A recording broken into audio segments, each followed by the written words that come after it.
안녕하세요. 아빠 매너티입니다. 오늘은 양자 컴퓨터 기업들의 최근 소식을 정리해 보았습니다.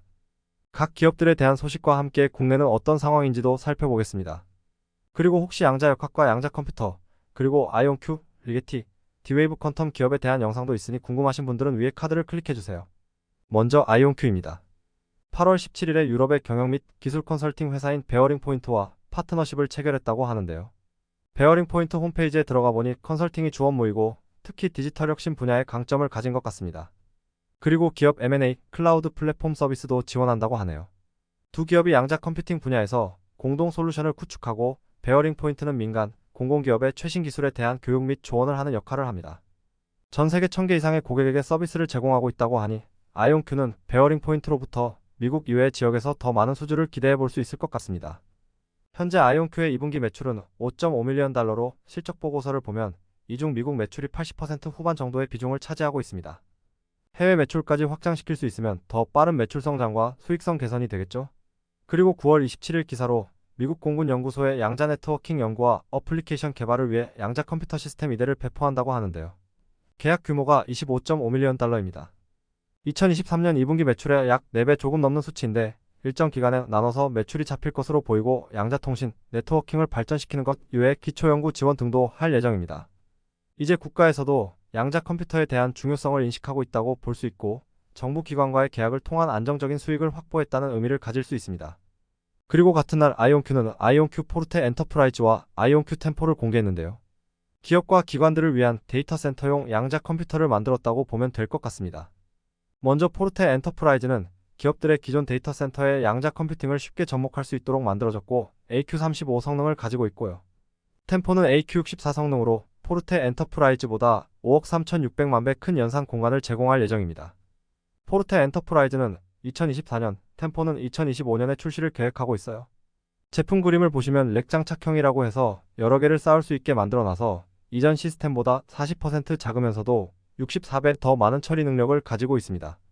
주가를 보면 8월 초까지 계속 상승 추세였다가 한풀 꺾이고 8월 10일 실적 발표 때 좋은 실적으로 11% 정도 다시 급등합니다.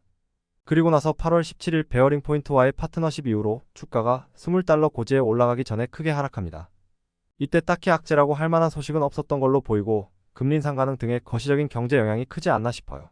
그 이후로는 포르테 엔터프라이즈와 템포 신제품 공개로 이틀 연속 9%대 상승을 보여주고 15달러대에 머물고 있습니다.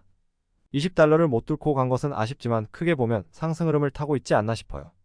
9월 19일 투자자의 날 자료를 보면 AQ35부터 머신러닝이 가능하다고 되어 있는데요.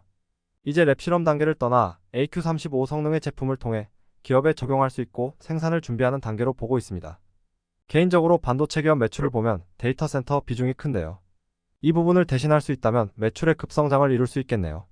그리고 수주도 2022년에 24.5밀리언 달러에서 2023년 52.5밀리언 달러까지 2배 정도 늘었는데 수주의 규모도 중요하겠지만 실질적으로 매출이 안정적으로 늘어나는지가 더 주요 포인트 같습니다. 제가 정리한 기업 중 오리진 머터리얼스나 스템, 루시드 등 많은 기업들이 엄청난 수주량을 보여줬지만 매출은 그에 한참 못 미치는 수준이더라고요. 다음은 리게티입니다. 트레비온 기반의 아이온큐와 다르게 IBM, 구글과 같은 초전도체 기반의 양자 컴퓨터를 구축하고 있는데요. 세계 최초로 멀티칩 양자 프로세서를 개발했는데 고장과 수율 문제로 확장하기 힘들었던 부분을 해결했고 설계와 제조를 통합한 패비를 업계 최초로 갖췄습니다. 리게티 주가 흐름을 먼저 보면 아이온큐와 비슷하게 8월 초까지 3달러 초반까지 급등하다가 조정을 받고 8월 10일 괜찮은 실적을 발표하면서 다시 2달러 후반까지 주가가 크게 뛰게 됩니다. 그 이후로는 주가가 하락하면서 현재 1.5달러대까지 떨어졌는데요. 9월에는 아이온큐와 마찬가지로 외부 요인이 크게 작용한 것으로 해석됩니다. 9월 19일에 리게티도 아이온큐와 마찬가지로 미국 공군 연구소와 5년 계약을 체결하여 맞춤형 양자 시스템을 제공한다는 기사가 나왔습니다. 그럼에도 불구하고 주가는 계속 내려갔습니다. 그리고 10월 3일에 DARPA라는 군사 기술을 주로 연구하는 미국 국방부 소속 기관 고등연구계획국 양자 컴퓨터 관련 프로젝트에 선정되기도 했는데요. 구체적인 액수는 안 나오지만 리게티는 국방부 위주의 프로그램을 따내고 있는 상황입니다. 리게티는 매출은 아이온큐보다 23년 2분기 기준으로 40% 낮지만 매출이익률이 훨씬 높고 척자폭은 절반밖에 안 됩니다. 오히려 수익 성면에서는 리게티가 좋아 흑자 전환이 더 빠를지도 모르겠습니다. 이번엔 디웨이브 퀀텀입니다. 퀀텀의 세계라는 책에 의하면 양자 컴퓨터의 최강자 IBM이 2011년에 3큐빗 CPU를 선보이고 있을 때 128큐빗 양자 컴퓨터를 개발했다는 뉴스가 돌았는데요. 거짓이겠거니 했는데 로키드 마틴이 구매했다고 하고, 2013년에는 구글과 나사가 256큐빗 양자 컴퓨터를 구매했다고 하면서 D-Wave 퀀텀 기술의 진위 여부에 대한 논란이 일어났다고 합니다. D-Wave 퀀텀은 양자 어닐링이라는 기술을 쓰는데요. 보통의 컴퓨터라고 하면 0과 1 이진법을 통한 디지털 컴퓨터를 의미하는데 연속적인 값을 사용하는 아날로그 컴퓨터도 있다고 합니다. 아날로그 컴퓨터에서 계산을 할 때는 열처리 기술의 일종인 어닐링을 이용하는데 D-Wave 퀀텀이 이 기술에서 착안해서 컴퓨터를 만들었다고 하네요. 기술의 자세한 내용은 이해하기 어렵지만 특정 계산에서 고전 어닐링 컴퓨터보다 빠른 속도를 보이고 있다고 하는데 우선 범용 계산이 힘들다는 점이 단점으로 볼 수 있어요. D-Wave 퀀텀도 주가를 보면 8월 1일 이후로 계속 내려가는 추세입니다. 9월 13일에 양자의 중첩 상태를 오래 유지할 수 있는 플럭스 오니움 큐비트라는 새로운 기술을 개발했다는 기사가 나오면서 당일에 7% 정도 주가가 올랐습니다. 이 기술이 초전도성 큐비트보다 오랫동안 양자 상태를 유지할 수 있고 이 시간이 길수록 더 복잡한 계산이 가능하다고 하는데요. 현재는 추가 상승은 없이 1달러대에 머물고 있습니다. 매출은 아이온큐, 리게티와 비교해서 가장 낮은 수준입니다. 2023년 2분기 기준 아이온큐의 3분의 1, 리게티의 2분의 1 정도네요. 그리고 D-Wave 퀀텀은 자본이 잠식되어 있는 상태라 더 어려운 상황이에요. 현재 자금을 계속 조달하고 있고 앞으로도 자금 조달이 멈추면 안 될 것 같습니다. 마지막은 퀀텀 컴퓨팅입니다. 저번 영상에서는 다루지 않았는데요. 이번에 공부를 조금 해본 내용을 정리해 보겠습니다. 2001년에 티켓카트라는 이름으로 설립되었고 2018년에 퀀텀 컴퓨팅으로 사명을 변경했습니다. 2021년에 상장을 했고 2022년에 양자광자 시스템 개발업체 큐포톤과 합병을 했습니다. 큐포톤은 양자 네트워킹과 양자 라이다 관련 기술이 있고 광자 기반 QPU도 개발하고 있다고 하네요. 퀀텀 컴퓨팅은 하드웨어보다 양자 컴퓨터용 소프트웨어, 도구와 애플리케이션에 중점을 두고 있는데요. 실제 상황에서 사용할 수 있는 솔루션을 제공하는데 주력하고 있고 카탈리스트라는 클라우드 기반 솔루션을 통해 양자 컴퓨터와 기존 컴퓨터에서 양자 컴퓨팅을 할 수 있는 환경을 구축해줍니다. 카탈리스트는 퀀텀 컴퓨팅 자체 하드웨어와 아이온큐, 리게티, 옥스퍼드 등 하드웨어를 지원하고 있다고 하네요. 주가를 보면 양자 컴퓨터가 이슈가 되었던 6월과 8월에 상승하고 그 이유는 다른 양자 컴퓨터 기업들과 비슷한 흐름을 보이고 있습니다. 5월 말에 나사와 기후변화 모니터링을 위한 계약을 체결했다고 했고요. 9월 5일에는 유럽의 런던과 제네바에 본사를 둔 사이버 보안 회사 리사이버와 계약을 체결해서 두 회사의 독점 사이버 보안 기술과 제품을 마케팅하고 제공기로 했습니다. 9월 19일에는 퀀텀 컴퓨팅의 자회사 QI 솔루션스가 미국 특수작전사령부와 양자기술 애플리케이션 개발을 위해 5년 계약을 체결했어요. 매출을 보면 앞에 3개 기업들보다 매출 규모는 현저히 낮습니다. 최소 10분의 1 이상 더 낮아요. 2022년부터 매출이 발생했고 이제 시작 단계로 보면 될 것 같은데요. 그래도 2022년보다 2023년에 매출이 늘었습니다. 매출의 전부가 서비스고 하드웨어 매출은 아직 없어요. 재무 상태를 보면 부채 비율은 15%로 낮은 상태입니다. 부채만 보면 건전한 편이라고 볼 수 있는데요. 유동성을 보면 좀 다릅니다. 유동 비율이 68%로 1년 안에 갚아야 하는 유동부채보다 유동자산이 적어요. 그 이유는 자본의 대부분이 영업권과 무형자산들인데요. 큐포톤을 인수하면서 생긴 것으로 판단됩니다. 이렇게 4개 기업의 소식을 알아봤는데요.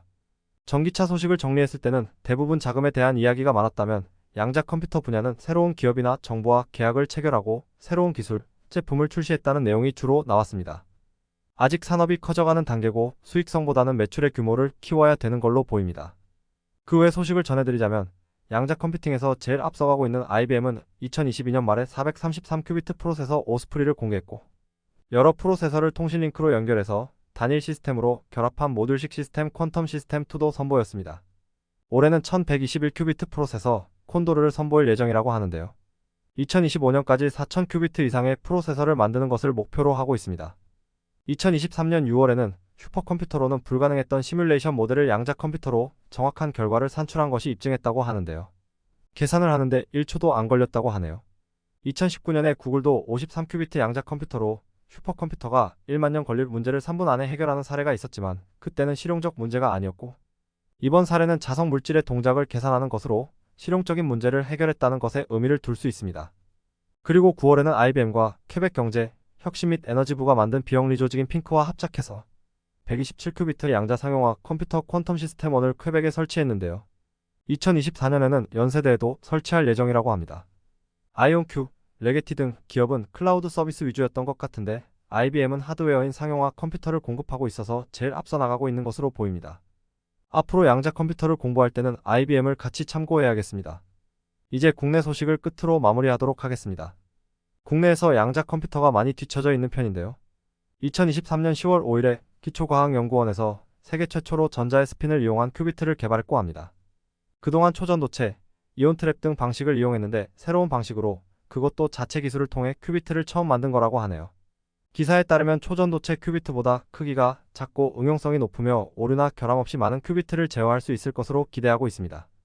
그리고 카이스트 라영식 교수 연구팀에서 양자 얽힘의 손상을 최소화해 검증하는 기술, 일부 손상된 양자 얽힘을 복구하는 기술도 개발했다고 하는데요. 이런 기술들이 상용화가 되려면 많은 시간이 걸리겠지만 남들이 하지 않는 부분을 공략해서 우리나라도 양자 컴퓨터 쪽에서 경쟁력을 갖췄으면 좋겠습니다. 오늘 정리한 내용은 여기까지입니다. 양자 컴퓨터에 대해서 공부하면 할수록 알아야 될 것이 너무 많네요. 3분기 실적이 나올 때는 더 공부해서 보완하도록 하겠습니다. 시청해주셔서 감사합니다.